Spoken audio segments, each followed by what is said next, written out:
All right, so we might as well get into it. No question was letting you know that everything is good. Awesome. Thank you so much, Susan. So I typically I see a hand gets risen up on that chat, so I want to answer that. Awesome. So Mark, why don't you maybe tell us a little bit about yourself? How long you've been in real estate? What did you do before real estate? How did you kind of get into this? Yeah, so oh gosh, we're probably about 2.5 years in. And I, prior to real estate, I worked in the travel world. I was a travel agent, managed a couple different travel agencies. And real estate for me has been something that I've wanted to get into forever. Like I'm 33. When I was 19 or 20, I did phase 1 and 2 and had family, friends, everybody's got those realtors that they're connected to, and everybody just recommended, hey, like you're young, go do something else. And, the opportunity to get into travel just kind of presented itself. And so I did that, which was awesome. I mean, to be in my mid-20s and get to travel and get paid to do so was amazing. And it actually was a great sales tool, a great teacher for sales. Right. So you communicate with a lot of people, and that most certainly assists with and lends a hand in the sales aspect of the world and everything else. So that's awesome. Yeah, for sure. Differentiating yourself, trying to be better than the internet, was kind of my job, which was interesting. And I left travel briefly, and actually I worked for Property Guys. So, okay. So I did that for about a year. It was kind of like an intro to real estate in general. So you've had your license for 2 years now, and one of those years you spent working with Property Guys. No, so actually this was long before. So I had a little bit of break. So like I said, I'm 33 now. I think I worked for Property Guys when I was 25 and 25, 26, something like that. So it was a number of years ago, and I got back into travel and now real estate. So I started out, like I'm out in my office is in Kingston. I work in the rural parts of the Kingston area. I started off on a team, because that was, the value of what I wanted was team-based. Yep. And I was with them for just over a year and decided to branch off and do my own thing right at about actually this time last year, almost to the day. And awesome. So I did my own thing for a few months and switched brokerages last fall, and I partnered up with another agent. Her name is Lisa, and we're just in the process of forming our own team, just starting off with a partnership. So awesome. Well, it's always great to hear a little bit of a background in terms of how you got into real estate, what you know, and how do you kind of how you've done with a number of transactions and stuff like that prior to really trying other types of marketing. Just out of curiosity, is there any other type of marketing that you do currently other than what we're doing with internet leads? A lot. So we've got constant Facebook ads out. Yep. I was lucky, and I have been lucky in that my demographic of business, focusing on some of the smaller town outskirts, word of mouth and referral has been the best winner for me. I'm not shy to go knock on doors, knocking on doors in neighborhoods. And my strength is talking to people in person. Yeah. So I avoided online leads for quite a while. When I was part of the my first team, we actually used AgentLocator, and the way that they were being sent out to the team, we didn't have the timeliness needed, and I didn't really know where things were coming from. And I know it's something you talk about in some of these other webinars, is just knowing where the leads came from, and we didn't. But so I had a sense of what could come, from your program, and I just realized, okay, we need to pump up the numbers here, and so. We signed on just 2 months ago. Yeah, that's awesome. And one of the things that I truly want to mention is that for a lot of people out there who have a vast network of people that they communicate with, or they're really good at networking and they're really good at going out there and meeting people. In all honesty, if you spent the same amount of time actually qualifying and talking to the referrals, you're probably going to get more leads out of your own referral network So it's definitely something you don't want to, put on the side once you start getting internet leads. If you're really good at getting referrals, work even the leads that you're getting to the point where you're getting referrals off of them, and establish and grow your network from there. So that's definitely something that's awesome, and definitely something you should 100% continue. When we look at some of the top agents in Toronto real estate board, and really any other anywhere in the world, they're very big on getting referrals, and they're very big on networking. So that's definitely something that's awesome to continue. Yeah, absolutely. The big thing for me in looking at needing an online lead source was to fill in the blanks. That's the way I looked at it, right? Like, it's something that's going to be consistent. You're going to get hopefully a good number through, but something that can fill in the blanks in those down months. Yeah, kind of busy, at certain times, but it's just a supplemental source, which is based on the numbers becoming a primary source. So let me actually then ask you this. So based on numbers, you started a couple months ago. How many leads have you received so far from AgentLocator within the 2 months? I was just looking at it here. I think we've got 215, something like that. 215 leads. Okay.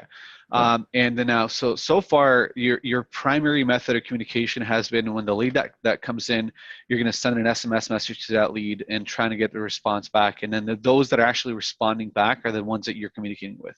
Correct. Yeah. So we are out here, we're on the DDF system. So we don't have the automatic SMS set up yet. So it's all done manually. But yeah, it has been, there's a small handful that I've called, but it has been SMS and responding and communicating with those that we get a response from. Okay. And what's the actual message that you send out to them? What's the initial message that you send off? Yeah, it just says, hey, Addo, Mark here. I see you're on my site, compassteam.ca, looking at houses in the Kingston area. How can I help? That's it. Okay. So it's similar to the standard message that we have, and you say, how can I help? And then you're only responding from there to the leads that have actually responded back to you. Yeah. To this point, in the past week or so, I've tried to go back and play a little bit of a game of catch up. Right. I had a call with Byron last week, and he lit a fire for me to go back and actually use the system. But it's been text and communicating. One point that I want to actually make out to you is what you can do with our system now is you can find all the leads that you haven't actually made contact with. So you can say, give me all the leads that are in the pipeline that it says try to contact, and then you can do a mass SMS to all of them. So instead of sending one by one, you can actually select them all and shoot another mass SMS saying, hey there, John, I tried reaching out to you. I'd love to help you out in your search for a home. Can you tell me what you're looking for? ? And I can guarantee you that you're going to have at least, out of the 200 leads, you're probably going to have at least 10 guys respond back to that saying, okay, here's what I'm looking at. So for sure. The system that you guys have created is awesome. I've looked at a whole bunch of different ones, and it was a main determining factor in coming on board. What I was doing last week was starting at the oldest ones and sending the same message, but tagging people because we didn't attach any tags, right? So we could further filter. I received probably 5 or 6 emails back out of I probably sent 80 on the weekend. Right. 5 or 6 emails back. And, it was one of those things that it really kind of kicked me in the gut when 3 people responded being like, yeah, I bought a house since then. And so just missed opportunity. But at least I heard back from them, and that's, at least somebody's on the other side reading the messages, and that's huge. Yeah, definitely. And Jeff, hi, Jenna, hi, they popped on Facebook. So I just want to recognize that. That's, and that's the important thing is with internet leads in a general sense is that we get a hold of them as fast as we possibly can. So when you get that lead, if you don't want to make that call, shoot that SMS, but shoot it as fast as you can. With the system that Mark is on, it doesn't send that message automatically, and that's for people that are on the DDF.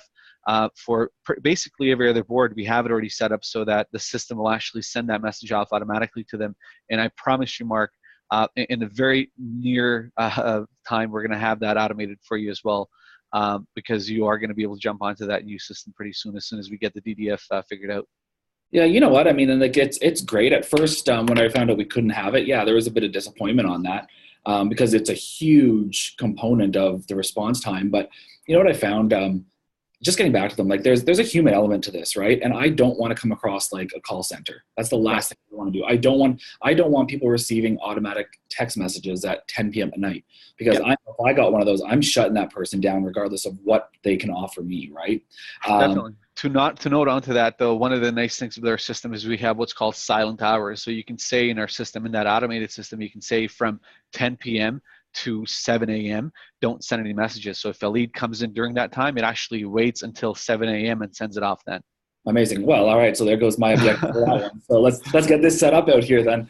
Absolutely, absolutely. Yeah, Yeah. but I mean, waiting. I'd say our average response time to people, it's under 15 minutes. I think that even at 15 minutes, that would even be a stretch to say that it takes that long. Okay. I'd say probably under 10 minutes. But yeah, it's a process to stay on top of things, while on the road and in between things. But you get responses. I'd say 10 to 15 minutes is the max for us, which is great. Yeah, that's awesome. All right. For all of you out there that are actually watching us, if you have a question that you want to ask, I just want to pop on once again and ask your question. I will get to that question right off the bat as soon as we are chatting here with whatever. But if whatever question you have, regardless of what it is, you can ask it, and Mark and I will both answer it.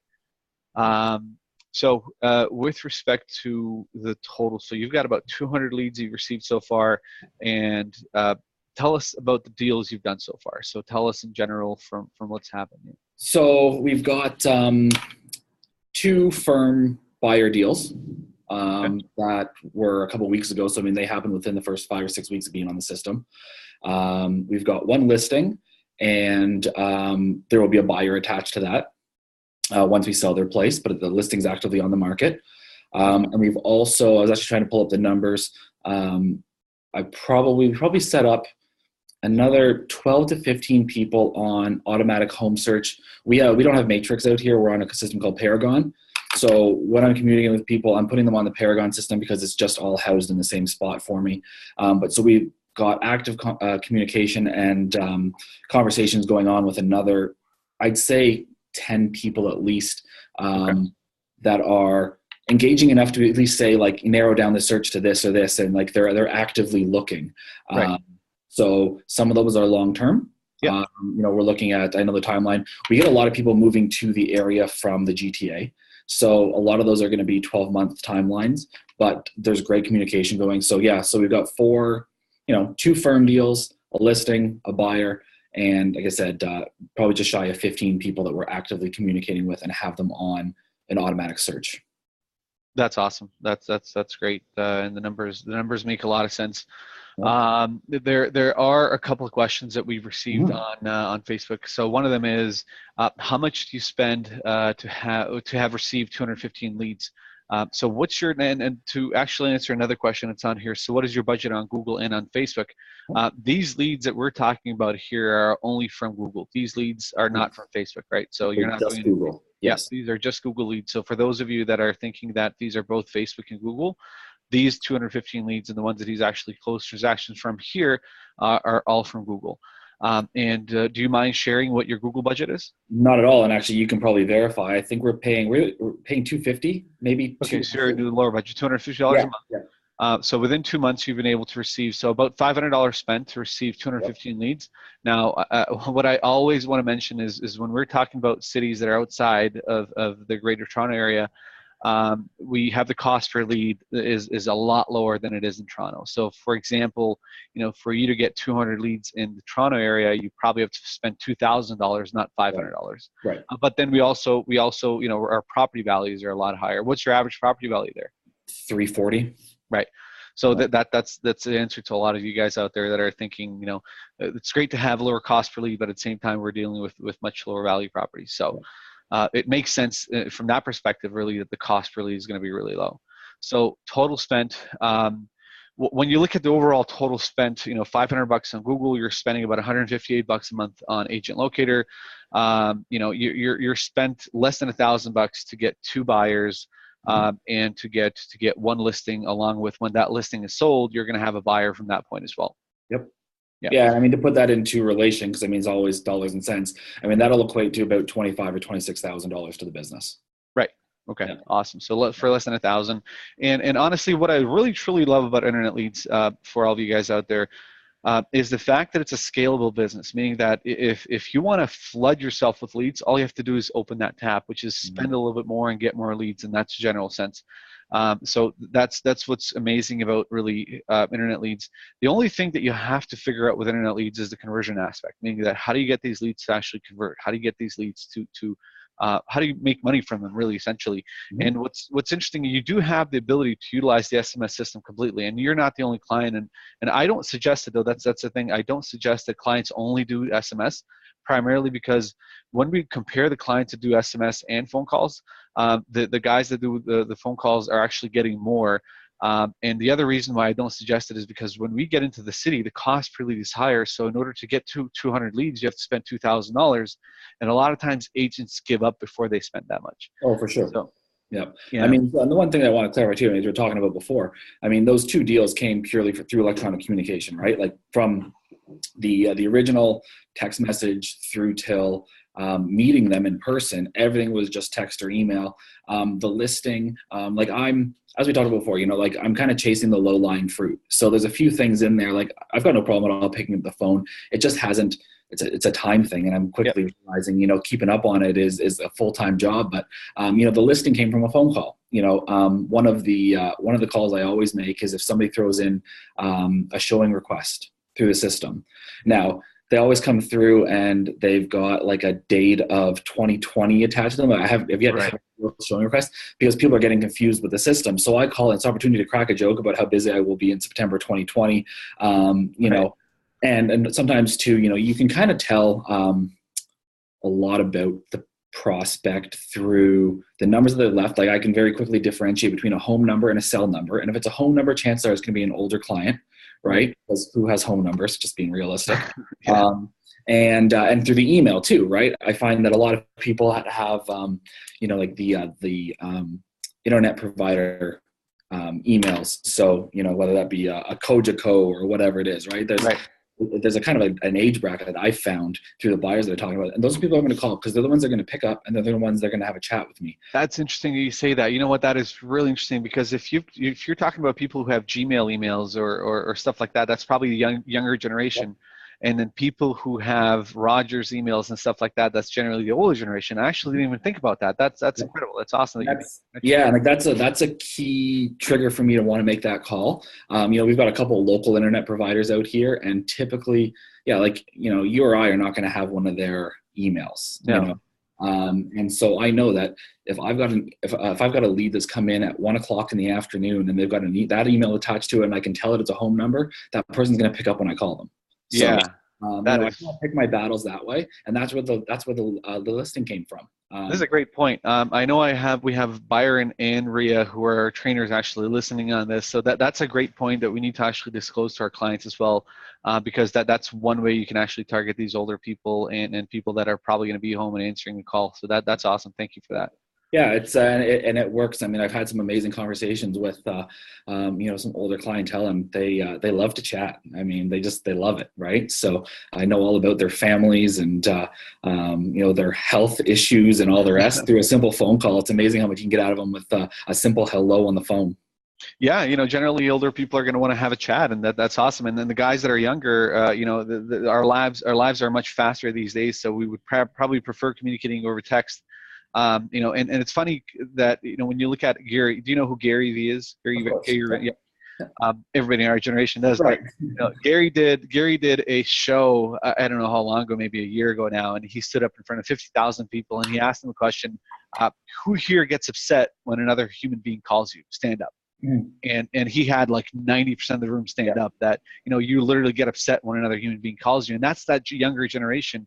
That actually prefer texting rather than phone calls. So that might actually kind of work out with respect to your texting aspect, because you're communicating through text with the people that want to communicate through text, and you're calling the people that actually want to get a phone call. Yep. Yeah. And so that's where, I mean, as I'm like, I still only understand, honestly, the tip of the iceberg on the system, right? Yeah. I mean, there's a lot. I mean, it's incredible. But yeah, so like that's kind of been my approach. We also didn't anticipate the kind of numbers that we're getting, in terms of.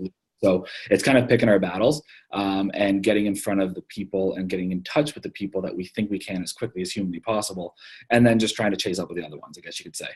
Yeah, definitely. And to the point of, there's a lot in the system. The primary thing with the system is that when you get these leads, you actually communicate with the leads. That's step number one. Without that, you're not going to get any deals. And then definitely learn the system from there. We've got a lot of webinars constantly. There's a webinar every single day that's talking about how to use a CRM.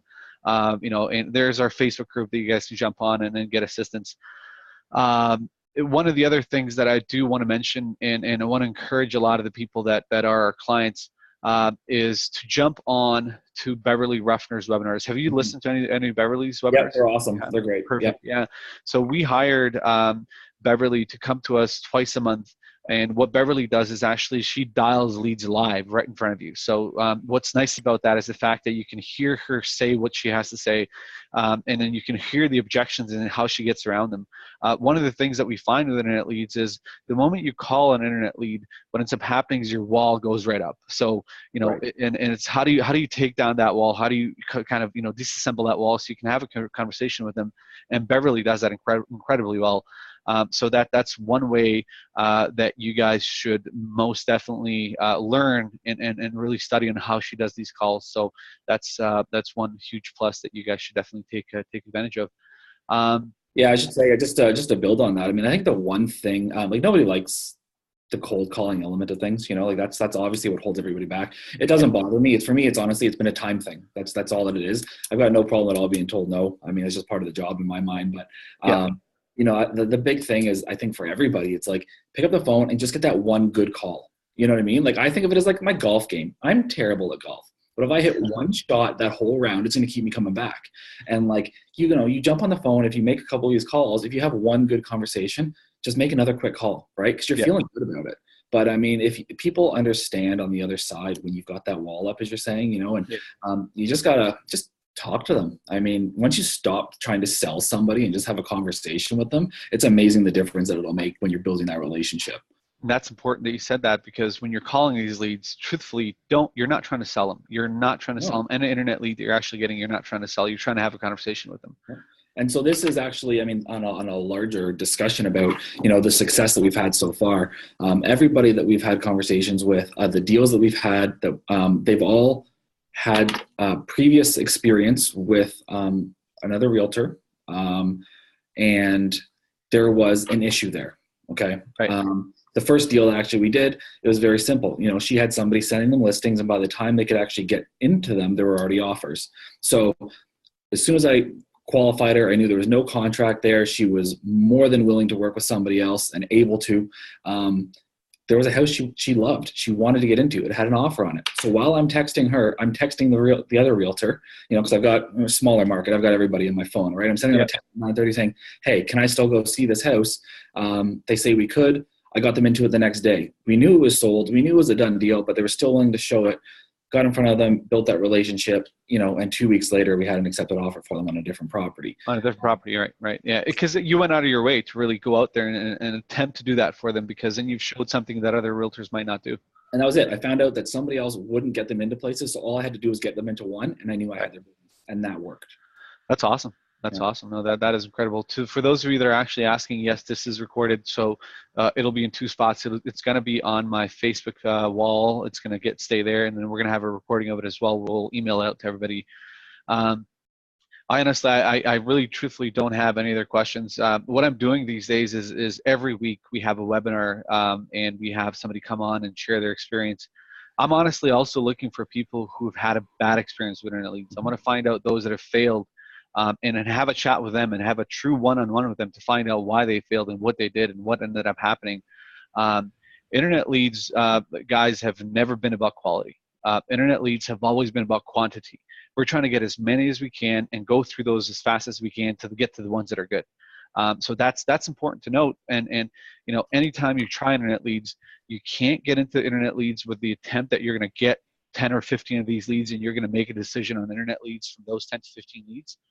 I can almost guarantee that 90% of the people that get internet leads and get the first 15 internet leads, nothing happens with.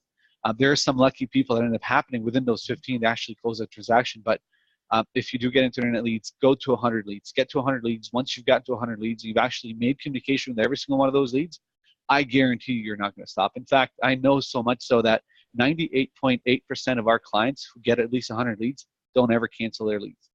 And we have had clients cancel leads after that many leads as well, just because either they're sick of them, they don't want to do it anymore, or whatever the case might be. But do yourself a favor and either don't get into internet leads at all, or if you do decide to get into internet leads, wait until you get 100 leads before you make a decision on what you want to do. I don't see any other questions. Out of everything else, Mark, I truly appreciate your time. Thank you so much for sharing. No problem. We are next week. We have an agent from Toronto. A lot of agents have been asking for an agent from Toronto to come on and share. We have Ryan Calvert coming on to share for us. And then the week after that, or actually no, May 3rd, I have an exciting client, Vivian Sharon has decided to come on and actually share. She's from Toronto with Sotheby's, so that's going to be awesome to have Vivian come on and share her experience as well. Again, Mark, thank you so much. I really appreciate your time today, and thank you all for joining us, and we'll look forward to seeing you on. If you guys have any questions for us, agentlocator.ca, and we're more than happy to help you out. Awesome. Thanks, buddy. Appreciate it. Thank you. All right. Have a good one, guys. Now I got to find the end button here. Me too. There it is, end meeting. All right, thanks, Mark. Have a good one. Bye.